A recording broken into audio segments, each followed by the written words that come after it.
Hello, ಏನ್ ಮಾತಾಡ್ನೆ? ಯಾರು ನೋಡ್ತಾನೆ?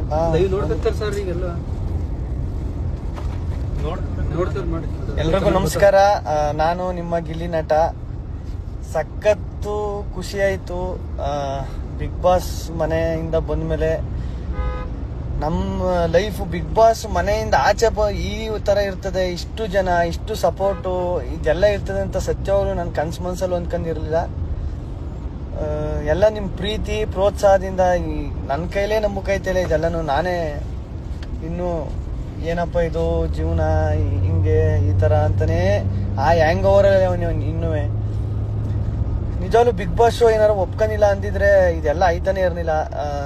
ಆ ಟೈಮು, ಆ ದೇವ್ರ ಆಶೀರ್ವಾದ, ನಿಮ್ಮ ಜನರ ಆಶೀರ್ವಾದ ಇವತ್ತು ನನಗೆ ಬಿಗ್ ಬಾಸ್ ಶೋ ಜಾಸ್ತಿ ಓಟ್ ಬಿದ್ದು ವಿನ್ ಆಗೋ ಥರ ಮಾಡ್ತು. ಸಖತ್ ಖುಷಿ ಆಯಿತು ನನಗೆ. ಎಲ್ಲ ಆಯ್ಗಿಲಿ ಅಂತ ಕಳಿಸ್ತಾ ಇದ್ದೀರಿ. ಎಲ್ರಿಗೂ ಏನು ಮಾತಾಡಬೇಕು ಅಂತಲೇ ಗೊತ್ತಾಯ್ತಿಲ್ಲ. ನಾನು ಹೊರಗಡೆ ಮನೆಯಿಂದ ಆಚೆ ಬಂದ್ಮೇಲೆ ನಾನೇ ಸೈಲೆಂಟ್ ಆಗ್ಬಿಟ್ಟವನಿ. ಅಷ್ಟೊಂದು ಮಾತಾಡ್ತಿದ್ದವನು. ಏನಪ್ಪ ಇದು ಈ ಥರ?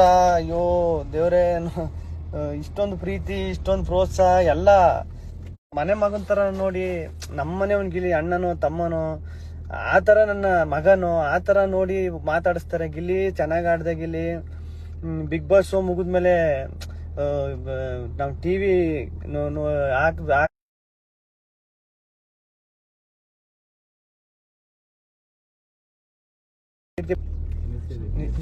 ನಿಜವಾಗ್ಲೂ ಸಖತ್ ಅಂದ್ರೆ ಸಖತ್ತು ಖುಷಿ. ನಾನೊಂದು 6 ವಾರನೋ 7 ವಾರನೋ ಇದ್ದಾನೇನೋ, ಜಾಸ್ತಿ ಆಗೋದಿಲ್ಲ ನನ್ನ ಕೈಲಿ. ಎಲಿಮಿನೇಷನ್ ಆಗ್ಬಿಡ್ತೀನಿ ಅಂತ ಓದೋನು ನಾನು. ಕೊನೆಗೆ 10 ವಾರ ಆಯ್ತು, 16 ವಾರ ಆಯ್ತು, ಫೈನಲ್ ಕಂಟೆಸ್ಟೆಂಟ್ ಆಯ್ತು, ವಿನ್ ಆಯ್ತು. ನಿಜವಾಗ್ಲೂ ಅದು ಅದೇ ಹೇಳ್ತಾವನೆಲ್ಲ, ಈಗಲೂ ನಂಬಕ್ಕೆ ಐತಿಲ್ಲ ನನಗೆ ಇದೆಲ್ಲನೂ ಅಂತ. ಏನಪ್ಪ ನನ್ನ ಆಸೆ ಏನು ಅಂದ್ರೆ ಈ ಪ್ರೀತಿ ಪ್ರೋತ್ಸಾಹ, ಈ ಜನರ ನಂಬಿಕೆ ಇದೆಲ್ಲನೂ ಕೊನೆವರೆಗೂ ಉಳಿಸ್ಕೊಬಿಟ್ರೆ ಸಾಕು ಅನ್ನೋ ಥರ ಐತೆ. ನಾನು ಇರೋವರೆಗೂ ನಿಮ್ಮ ಕರ್ನಾಟಕ ಜನತೆ ಋಣನ ನಾನು ಯಾವತ್ತೂ ಮರೆಯಲ್ಲ. ಕರ್ನಾಟಕ ಮಾತ್ರ ಅಲ್ದೇನೆ ತಮಿಳ್ನಾಡು, ತೆಲುಗು, ಆಂಧ್ರ, ಆಮೇಲೆ ಎಲ್ಲ ಕನ್ನಡ, ಬೇರೆ ದೇಶದಲ್ಲಿ ಕನ್ನಡದವ್ರು ಇರೋರು, ನಮ್ಮ ಯೋಧರು, ಅವರು ಅಂದ್ರೆ ನಮ್ಗೆ ಎಷ್ಟು ಖುಷಿ. ಅವರು ನಮ್ಮ ಗಿಲ್ಲಿ ಓಟ್ ಹಾಕ್ರಿ ಅಂತ ಗೆಲ್ಲಬೇಕು ಅಂತ ಅವರೊಂದು ವಿಡಿಯೋ ಮಾಡಾಕ್ತಾರೆ. ಆಮೇಲೆ ಬೇರೆ ಏನೋ ದೇಶದವರು ಅವರು ವಿಡಿಯೋ ಮಾಡಾಕ್ತಾರೆ. ಬೇರೆ ರಾಜ್ಯದವ್ರು ರೀಲ್ಸ್ ಎಲ್ಲ ಹಾಕ್ತಾರೆ. ಅದೆಲ್ಲ ಸಖತ್ತು ಖುಷಿ. ನಮ್ಮ ರೈತರು ಎಷ್ಟು ಹೆಲ್ಪ್ ಮಾಡೋದು ನನಗೆ ಸಖತ್ ಖುಷಿ ಆಗೋಯ್ತು. ಸಂಕ್ರಾಂತಿ ಹಬ್ಬದಲ್ಲಿ ದನ ಕಿಚ್ಚೊಡಿಯುವಾಗ ದನದ ಮೇಲೆಲ್ಲ ಚಿತ್ರ ಬಿಡಿಸ್ಕೊಂಡು, ಕೊಂಬಿನ ಮೇಲೆಲ್ಲ ಫೋಟೋ ಅಂಟಿಸ್ಕೊಂಡು ಕಿಚ್ಚೊಡ್ದದ್ದು. ಆಮೇಲೆ ಇದು ಮನೆ ಪಾದಯಾತ್ರೆ ಫೋಟೋ ಇಟ್ಕೊಂಡು ಪಾದಯಾತ್ರೆ ಹೋಗೋದು. ಆಮೇಲೆ ರೀಲ್ಸಲ್ಲೆಲ್ಲ ಹೇಳುದು ಗಿಲ್ಲಿಗೆ ಓಟ್ ಹಾಕಿ ಅಂತ ಹೇಳುದು. ಎಷ್ಟು ಒಬ್ರು ಇಬ್ರು ಅಂತ ಹೇಳೋಕೆ ಆಗೋದು. ಆಮೇಲೆ ನಮ್ಮ ಸಿನಿಮಾ ಚಿತ್ರರಂಗದವ್ರು ಎಷ್ಟು ಸಪೋರ್ಟ್ ಮಾಡಿದ್ರು. ನಮ್ಮ ಶಿವಣ್ಣ ನಂಗೆ ಸಖತ್ತು ಇಷ್ಟ, ನಂಗೆ ಸಖತ್ತು ಫೇವ್ರೇಟ್. ನಮ್ಮ ಶಿವಣ್ಣ ಮಾತಾಡಿರೋದು ನನಗೆ ಸಖತ್ ಖುಷಿ ಆಯಿತು. ಸುದೀಪಣ್ಣ ಕರ್ಸ್ಬಿಟ್ಟು ಅವ್ರು ಮಾತಾಡಿದ್ರು, ಅವ್ರ ಬುದ್ಧಿ ಹೇಳಿದ್ದು ಅಂದರೆ ಎಲ್ಲ ಹಿಂಗೆ ಸಿಕ್ಕೈತೆ, ಕೇರ್ಫುಲ್ ಆಗಿರು, ನೋಡ್ಕೊಂಡು ಹೆಜ್ಜೆ ಇಡು ಅಂತ ಅವರು ಬುದ್ಧಿವಾದ ಹೇಳಿದ್ದು ಎಲ್ಲ. ಇದು ರಾಜಕಾರಣಿ ನಾಯಕರುಗಳು ಅಷ್ಟು ಸಪೋರ್ಟ್ ಮಾಡಿದ್ರು. ಅಷ್ಟು ನಮ್ಮ ಒಂದು ವಿಡಿಯೋ ಅಪ್ಲೋಡ್ ಮಾಡೋದ್ರ ಮೂಲಕ ಓಟ್ ಹಾಕಿ ಇಲ್ಲಿನ ಗೆಲ್ಲಿಸ್ಬೇಕು ಅನ್ನೋದ್ರ ಮೂಲಕನೋ, ಇಲ್ಲ ಕರೆದ್ಬಿಟ್ಟು ಮಾತಾಡ್ಸೋದ್ರ ಮೂಲಕನೋ, ನಾನು ಸತ್ಯವಾಗ್ಲೂ 12 ಸೀಸನ್ ನಾನು ನೋಡೋನಿ.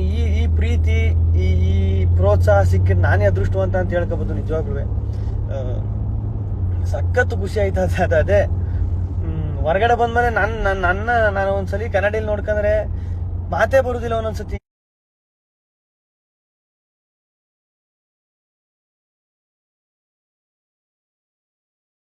ಅನ್ನದಾನ ಮಾಡ್ತೀನಿ ಅಂತ ನಮ್ಮ KM ದೊಡ್ಡಿ ರೋಡಲ್ಲಿ 5 ರೂಪಾಯಿ ಒಂದು ಇಡ್ಲಿ, 5 ರೂಪಾಯಿ ಇಡ್ಲಿ, ದೋಸೆ 5 ರೂಪಾಯಿ, ಗಿಲ್ಲಿ ಗೆಲ್ಲುವರೆಗೂ ಗಿಲ್ಲಿ ಗೆಲ್ಲಿ ಅಂತ. ಆಮೇಲೆ ಇನ್ನು ತವಾ ಫ್ರೈ ಅವರು ಫ್ರೀಯಾಗಿ ಏನೋ ಮಾಡ್ತಾರೆ. ಊಟ ಹಾಕ್ಸೋದು ಎಲ್ಲ ಪ್ರತಿಯೊಂದು ಹೆಂಗ್ ಸಾಧ್ಯ ಇದು? ಒಂದು ಶೋ. ಈಗ ನಾನು ನೋಡಿರೋ ಮಟ್ಟಿಗೆ ಸಿನಿಮಾದ ಇಟ್ಟಾದಾಗ, ಇಲ್ಲ ಸಿನಿಮಾ ಆ ಥರ ಸ್ಟಾರ್ ವ್ಯಾಲ್ಯೂ ಬಂದಾಗ ಆ ಥರ ನೋಡಿದ್ವಿ. ಒಂದು ರಿಯಾಲಿಟಿ ಶೋ, ಒಬ್ಬ ಕಂಟೆಸ್ಟೆಂಟ್ ಮೇಲೆ ಇಷ್ಟು ಪ್ರೀತಿ, ಇಷ್ಟು ಪ್ರೋತ್ಸಾಹ ನಾನು ಕನ್ಸು ಮನ್ಸಲ್ಲೂ ಎಕ್ಸ್ಪೆಕ್ಟ್ ಮಾಡ್ಕೊಂಡಿರಲಿಲ್ಲ. ನಾನು ಅದು ಹೇಳೋಕೆ ಆಗಲ್ಲ, ಅದು ಬಾಯಿ ಮಾತಲ್ಲಿ. ಆಮೇಲೆ ಇವತ್ತು ನಾಳೆ ನಾಳಿದ್ದು ಅನುಬಂಧ ಅವಾರ್ಡ್ಸ್ ಅನುಬಂಧ ನಮ್ಮ ಕಲರ್ಸ್ ಅಲ್ಲಿ ಅನುಬಂಧ ಅವಾರ್ಡ್ ಕಾರ್ಯಕ್ರಮ ನಡೀತಾ ಇದೆ. ದಯವಿಟ್ಟು ಎಲ್ಲರೂ ನೋಡ್ರಿ. ಯಾಕೆಂದ್ರೆ ಕಲರ್ಸ್ ಕನ್ನಡಕ್ಕೆ ಬಂದ್ಮೇಲೆ ಈಗ ಸುದೀಪಣ್ಣ ಒಂದು ಮಾತು ಹೇಳಿದ್ರು, ಲೆಟರ್ ಬರೀ ಇದ್ರಲ್ಲಿ ಇಲ್ಲಿವರೆಗೂ ಒಂದು ಲೆಕ್ಕ, ಇಲ್ಲಿಂದ ಒಂದು ಲೆಕ್ಕ ಅಂತ. ಅದು ಸಖತ್ತು ಖುಷಿ ಆಯ್ತು ನನಗೆ. 7 ಗಂಟೆಗೆ ಅನುಬಂಧ ಅವಾರ್ಡ್ಸು 7 ಗಂಟೆಗೆ ಇವತ್ತು ನಾಳೆ ನಾಳಿದ್ದು 3 ದಿನ 7 ಗಂಟೆಗೆ ಬರ್ತದೆ. ದಯವಿಟ್ಟು ಎಲ್ಲರೂ ನೋಡಿ, ನಿಮ್ಗೆ ಸಖತ್ ಎಂಟರ್ಟೈನ್ಮೆಂಟ್ ಸಿಗ್ತದೆ. ಎಲ್ಲ ನಮ್ಮ ಕಂಟೆಸ್ಟೆಂಟ್ಗಳು ಸುಮಾರು ಜನರು ಬಂದಿರೋದು, ಆಮೇಲೆ ಎಲ್ಲ ಕಲಾವಿದರು ಎಲ್ಲರೂ ಬಂದವ್ರೆ, ನೋಡ್ರಿ. ಅದೇ ಈಗ ಹೇಳ್ತಿದ್ದಂಗೆ ಸುದೀಪಣ್ಣ ಒಂದು